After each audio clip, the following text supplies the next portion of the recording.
Hey everybody, and welcome back to our channel.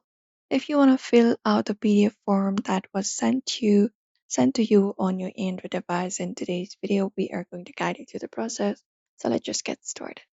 So filling out a PDF form on Android devices most easily by using a dedicated app. So you can go over through a service like Google Drive and tap on it. Or if not here, if anybody has sent you the form using any other application such as WhatsApp Messenger, you just need to go over and select the link. For now, I'm just going to go over to Drive and select the particular form to open it up. So you can also select the one.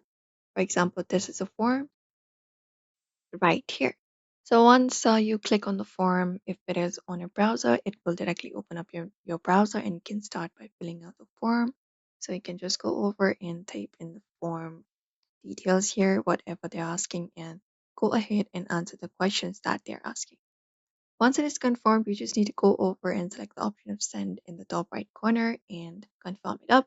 That way you will be filling out the form that is being sent by other people here. So that is one of the way possible. Usually for Google Forms, it is that easy.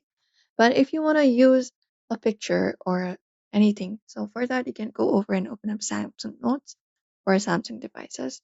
And from there, once you have downloaded the PDF on your phone, you can tap on the PDF icon in the top right corner to go ahead and import the file onto your device. So just go over and import the file. After that is done, you can tap on done and import the particular file onto your device.